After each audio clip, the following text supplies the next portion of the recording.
കഴിഞ്ഞ 10 ദിവസങ്ങളായിട്ട് iPhone air ഉപയോഗിച്ച് വരികയാണ്. എന്തൊക്കെയാണ് ഐഫോൺ എയറിൽ എനിക്ക് തോന്നിയ കാര്യങ്ങൾ എന്നുള്ളതാണ് ഈ ഒരു വീഡിയോയ്ക്കകത്ത്. അതുപോലെ തന്നെ ഈ ഒരു ഐഫോൺ എയർ എടുക്കാൻ വേണ്ടിയിട്ടല്ല ഞാൻ പോയത്, ഐഫോൺ 17 പ്രോയോ പ്രോ മാക്സോ എടുക്കാൻ വേണ്ടിയിട്ടാണ് പോയത്. എന്തുകൊണ്ട് ഞാൻ ഐഫോൺ എയർ എടുത്തു എന്നുള്ളതൊക്കെയാണ് കേട്ടോ ഈ ഒരു വീഡിയോയ്ക്കകത്തുള്ളത്. അപ്പോൾ ഒട്ടും താമസിപ്പിക്കാതെ വീഡിയോയിലേക്ക് കിടക്കാം. 12-ാം തീയതി ഫസ്റ്റ് ബുക്കിംഗ് ഡേ തന്നെ ഞാൻ ഐഫോൺ 17 പ്രോ മാക്സ് ബുക്ക് ചെയ്ത് കേട്ടോ. ബുക്ക് ചെയ്ത് 19-ാം തീയതി ആയിരുന്നു ഡെലിവറി. ഞാൻ തിരുവനന്തപുരത്തുള്ള ഇമാജിനിൽ പോയിട്ട് ആദ്യത്തെ ദിവസം തന്നെ ഫോണൊക്കെ ഒന്ന് ഇൻ ഹാൻഡ് എക്സ്പീരിയൻസ് ചെയ്യാൻ വേണ്ടിയിട്ട് ഞാൻ പോയിട്ട് ഓരോ ഫോണുകളും ചെക്ക് ചെയ്യുന്നുണ്ടായിരുന്നു.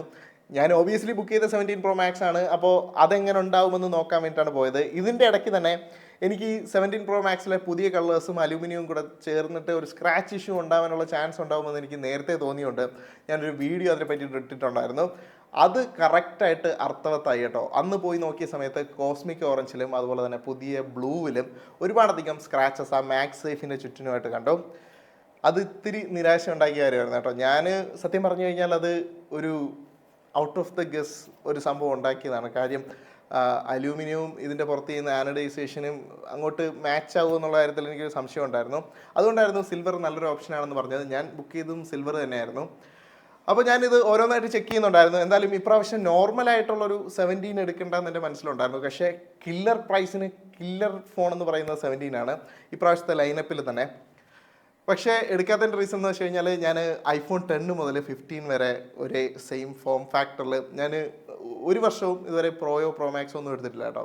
നോർമൽ വേരിയൻസ് തന്നെയാണ് എടുത്ത് വരാറുള്ളത്.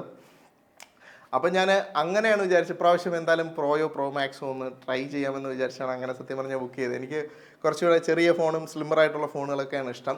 17 എയർ കണ്ടു, ഇഷ്ടപ്പെട്ടു. അത് സ്വന്തമാക്കണമെന്ന് എനിക്ക് തോന്നിയില്ല കേട്ടോ.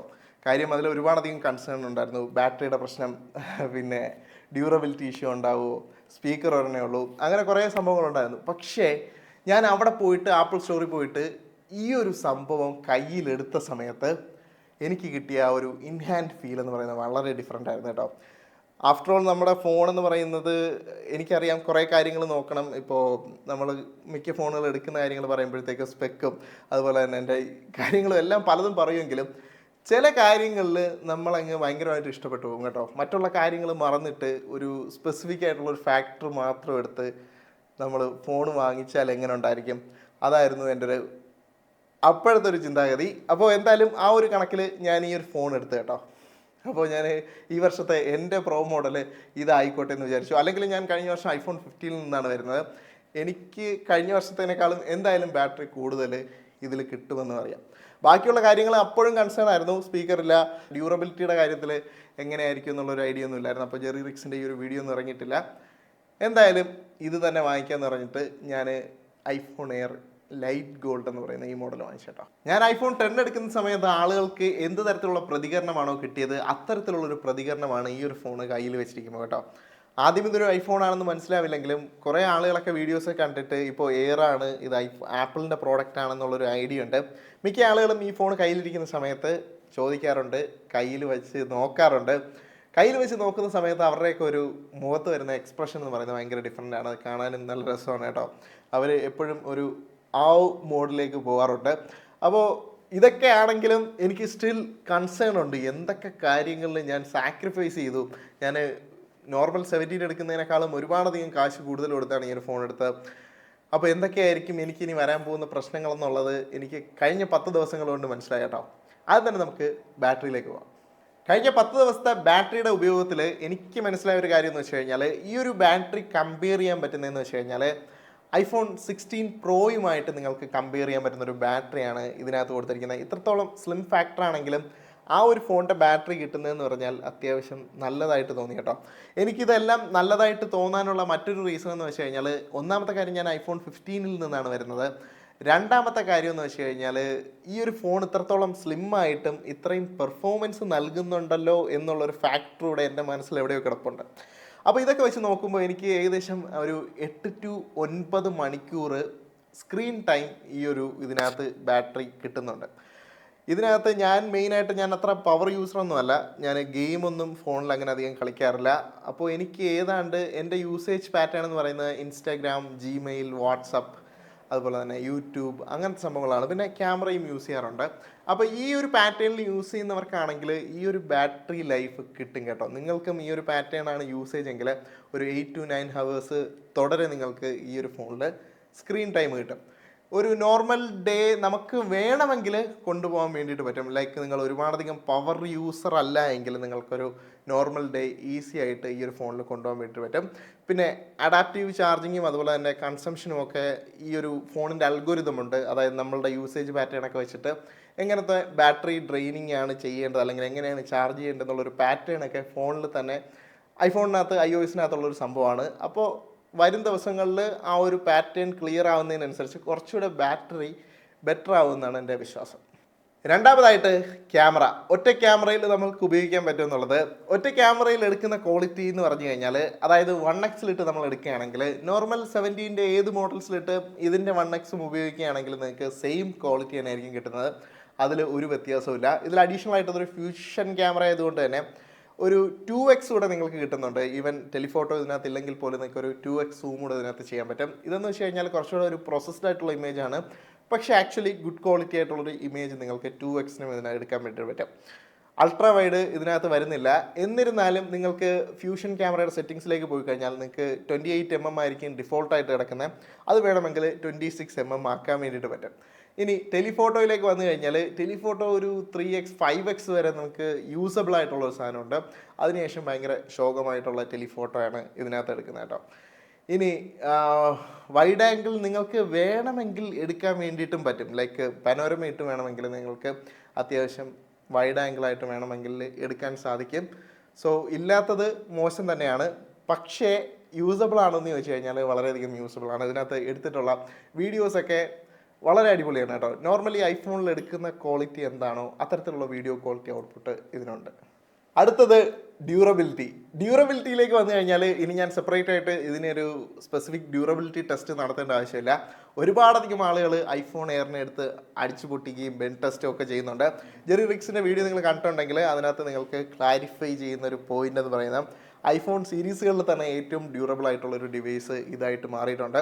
ബാക്കി 2 മോഡൽസും അലൂമിനിയം വരുന്നിടത്ത് ഇതിന് ടൈറ്റാനിയം കൊടുത്തിട്ടുണ്ട്. അതുകൊണ്ട് തന്നെ ഇത് മറ്റ് ഇപ്രാവശ്യം ഇറങ്ങിയ ഫോണുകളിൽ തന്നെ ഏറ്റവും ഡ്യൂറബിൾ ആയിട്ടുള്ളൊരു ഫോണായിട്ട് മാറുന്നുണ്ട് കേട്ടോ. ജെറി റിക്സിൻ്റെ വീഡിയോ കണ്ടിട്ടില്ലെങ്കിൽ ഞാൻ താഴെ മുകളിൽ എവിടെയെങ്കിലും കൊടുത്തേക്കാം. നിങ്ങൾക്ക് അവിടെ പോയിട്ട് ചെക്ക് ചെയ്ത് കഴിഞ്ഞാൽ ഇതിൻ്റെ ഡ്യൂറബിലിറ്റിയെ പറ്റി കൂടുതൽ ഐഡിയ കിട്ടും. വളരെ സ്ട്രോങ് ആണ്. ഈ കാണുന്ന ഹോളുകൾ എന്ന് പറയുന്ന മൈക്രോഫോണിൻ്റെ ഹോളുകളാണ് കേട്ടോ. ഇത് സ്പീക്കറല്ല. ഈ ഒരു ഫോണിനകത്ത് ഒരു സ്പീക്കറേ വരുന്നുള്ളൂ. അത് ഈ ടോപ്പിലായിട്ടാണ് കാണുന്നത്. ഈ ഒരു സ്പീക്കർ വെച്ചിട്ട് നമുക്ക് ആക്ച്വലി ഫോൺ യൂസ് ചെയ്യാൻ പറ്റുമെന്ന് ചോദിച്ചു കഴിഞ്ഞാൽ ഉറപ്പായിട്ട് യൂസ് ചെയ്യാൻ പറ്റും. അത്യാവശ്യം സൗണ്ടും കാര്യങ്ങളൊക്കെ ഉണ്ട്. അതിന് 2 കാര്യങ്ങളുണ്ട്. ഒന്നാമത്തേന്ന് വെച്ച് കഴിഞ്ഞാൽ നിങ്ങൾക്ക് നോർമലി കണ്ടന്റ് ആസ്വദിക്കുന്ന സമയത്ത് ഒരു പൊടിക്ക് സൗണ്ട് കുറവ് തന്നെയാണ്. അല്ലെന്ന് പറഞ്ഞു കഴിഞ്ഞാൽ നിങ്ങൾക്ക് അത് ചിലപ്പോൾ ദഹിക്കാൻ ബുദ്ധിമുട്ടായിരിക്കും. ഒരു പൊടിക്ക് സൗണ്ട് കുറവ് തന്നെയാണ്. പിന്നെ നമ്മൾ ആ ഒരു സ്റ്റീരിയോ സ്പീക്കറിൽ കേൾക്കുമ്പോൾ നമുക്ക് ഫോണിന് കിട്ടുന്ന ഒരു ഡെപ്ത് ഉണ്ടല്ലോ, ഫോണിനല്ല സൗണ്ടിന് കിട്ടുന്നൊരു ഡെപ്ത് ഉണ്ടല്ലോ, ആ ഒരു ഡെപ്ത് ഇതിൽ മിസ്സിങ് ആണ്. അതെനിക്ക് തോന്നിയൊരു കാര്യമാണ്. പക്ഷേ സൗണ്ട് ആപ്പിളിൻ്റെ ആണ്. അതുകൊണ്ട് തന്നെ ആപ്പിൾ ലൈക്ക് ഒരു ക്വാളിറ്റി നിങ്ങൾക്ക് ഈ ഒരു സ്പീക്കറിലുണ്ട്. പക്ഷെ പെട്ടെന്നൊന്നും നോട്ടീസ് ചെയ്യില്ല കേട്ടോ. പെട്ടെന്ന് നമ്മൾ ഫോൺ എടുത്ത് പാട്ട് കേൾക്കുന്ന സമയത്തൊന്നും നോട്ടീസ് ചെയ്യാൻ പറ്റില്ല. പക്ഷെ നമ്മൾ അതിനെപ്പറ്റി ചിന്തിച്ച് കഴിഞ്ഞാൽ ലൈക്ക് ഇതിനകത്ത് ഒരു സ്പീക്കറല്ലേ ഉള്ളൂ എന്ന് പറഞ്ഞ് ചിന്തിച്ച് നോക്കിക്കഴിഞ്ഞാൽ ആ ഒരു ഡെപ്തും അതുപോലെ തന്നെ ആ ഒരു സ്പീക്കറിൻ്റെ സൗണ്ട് ഔട്ട്പുട്ടും കുറവാണെന്ന് തോന്നും.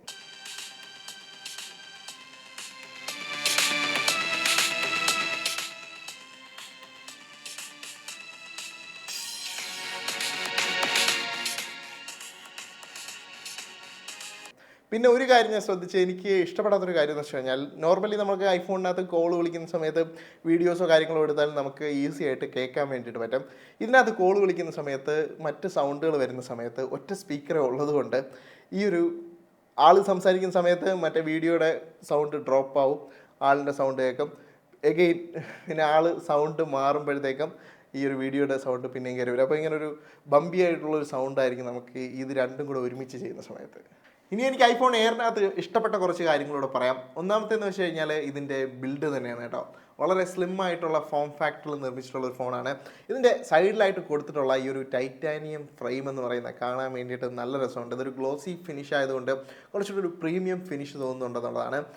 അറ്റ്മോസ്റ്റ് ആയിട്ട് പറയേണ്ട കാര്യം എന്ന് വെച്ച് കഴിഞ്ഞാൽ ഇത് കയ്യിൽ പിടിക്കുന്ന സമയത്ത് കിട്ടുന്ന ഒരു ഇൻഹാൻഡ് എക്സ്പീരിയൻസ് എന്ന് പറയുന്നത് അടിപൊളിയാണ് കേട്ടോ.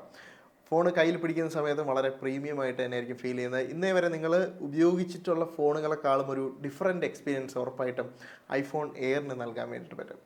ഇപ്രാവശ്യത്തെ ആപ്പിളിൻ്റെ ഏറ്റവും വലിയ സെല്ലിംഗ് പോയിന്റ് ആയിരുന്നു അലൂമിനിയം കൊണ്ടുവന്നത് ഹീറ്റിംഗ് കുറേയധികം കുറയ്ക്കാൻ വേണ്ടിയിട്ടാണ്. അപ്പോൾ സ്റ്റിൽ ഇതിനകത്ത് ടൈറ്റാനിയം വരുന്ന സമയത്ത് ഹീറ്റിങ്ങിൻ്റെ പ്രശ്നം ഉണ്ടോ എന്ന് ചോദിക്കാറുണ്ട്. ഇതിനകത്ത് ഹീറ്റ് ആവാറുണ്ടോ എന്ന് ചോദിച്ചു കഴിഞ്ഞാൽ നോർമലി ഫോൺ ആവുന്ന പോലെ ഹീറ്റ് ആവാറുണ്ട്. ഹീറ്റിംഗ് വരുന്ന ഏരിയ എന്ന് പറയുന്നത് ഈ സംഭവത്തിനകത്തല്ല, ഇവിടെ ആയിട്ടാണ് ഹീറ്റിംഗ് വരുന്നത് കേട്ടോ. ഈ ഏരിയയിലാണ് ഹീറ്റിംഗ് മെയിനായിട്ട് വരുന്നത്. ഈ ഹീറ്റിംഗ് എന്ന് വെച്ച് കഴിഞ്ഞാൽ ഞാൻ നേരത്തെ പറഞ്ഞ പോലെ ഞാൻ വളരെയധികം പവർ യൂസറൊന്നുമല്ല, എന്നിരുന്നാലും ഹീറ്റ് ഉണ്ടാകുന്ന ഏരിയ ഇവിടെയാണ് കേട്ടോ. നമ്മൾ നോർമലായിട്ടുള്ള യൂസേജിന് നിങ്ങൾക്ക് ഹീറ്റിംഗ് ഒരു പ്രശ്നമാകുമെന്ന് എനിക്ക് തോന്നുന്നില്ല. എനിക്ക് മിക്ക സമയത്തും ഹീറ്റ് ആവുന്ന പ്രശ്നം വരുന്ന ഒന്ന് ചാർജ് ചെയ്യുന്ന സമയത്തും പിന്നെ എക്സസീവായിട്ട് ക്യാമറ യൂസ് ചെയ്യുന്ന സമയത്തുമാണ് ഒരു ഹീറ്റ് ഞാനിവിടെ കാണാറുള്ളത്. അല്ലാതെ അങ്ങനെ വലിയ ഹീറ്റിംഗ് ഇഷ്യൂസ് ഒന്നും എനിക്ക് ഈ ഒരു ഫോണിൽ തോന്നിയിട്ടില്ല. ഇപ്രാവശ്യത്തെ ഐഫോൺ സീരീസുകളിൽ ടൈറ്റാനിയം ബിൽഡ് വരുന്ന ഐഫോൺ എയറിന് മാത്രമാണ് ഹീറ്റിംഗ് കുറയ്ക്കാനൊക്കെ അലൂമിനിയം സഹായിക്കുമെങ്കിലും കാണാൻ ലുക്ക് ടൈറ്റാനിയം തന്നെയാണ് കേട്ടോ. ടൈറ്റാനിയത്തിൻ്റെ ഈ ഒരു ഗ്ലോസി ഫിനിഷും ഇതിനകത്ത് കൊടുത്തിരിക്കുന്ന ആ ലൈറ്റ് ഗോൾഡും ഒക്കെ എനിക്ക് വളരെയധികം ഇഷ്ടപ്പെട്ടു. പോരാ തന്നെ ഇത് സ്ക്രാച്ച് റെസിസ്റ്റൻറ്റും ആണ്. ലൈക്ക് അലൂമിനിയമായിട്ട് കമ്പയർ ചെയ്യുന്ന സമയത്ത് വളരെ വളരെ കുറവായിരിക്കും. തറയിൽ വീണ് കഴിഞ്ഞാലും എന്തെങ്കിലും ഡെൻറ്റ് ഇതിൽ വരാൻ വേണ്ടിയിട്ടുള്ള ചാൻസും വളരെ കുറവാണ്. ഇനി ഇതിൻ്റെ പ്രൈസിങ്ങിലേക്ക് വന്നു കഴിഞ്ഞാൽ പ്രൈസിങ് ഭയങ്കര മോശമാണ് കേട്ടോ. 1,20,000 രൂപ ഫോണിന് കൊടുക്കാമെന്ന് വെച്ചാൽ അതും ഐഫോൺ 17 ഇതിനേക്കാളും ഫീച്ചേഴ്സും കാര്യങ്ങളൊക്കെ കിട്ടുന്ന സമയത്ത് പ്രൈസിങ് ഭയങ്കര മോശമായിട്ട് തോന്നും. എനിക്ക് തോന്നുന്നു ഇപ്രാവശ്യത്തെ ആപ്പിളിന് R&D എമൗണ്ട് മൊത്തം പോയിരിക്കുന്ന ഈ ഒരു എയറിലേക്കായിരിക്കണം. അതായിരിക്കും ഇതിന് ഇത്രയും പ്രൈസ് ചെയ്തിരിക്കുന്നത്. പിന്നെ നിങ്ങൾ എക്സ്ക്ലൂസിവിറ്റി ഇഷ്ടപ്പെടുന്ന ഒരാളാണെങ്കിൽ ഐഫോൺ എടുത്തു കഴിഞ്ഞാൽ ആ ഒരു എക്സ്ക്ലൂസിവിറ്റി ഇട്ട് കേട്ടോ.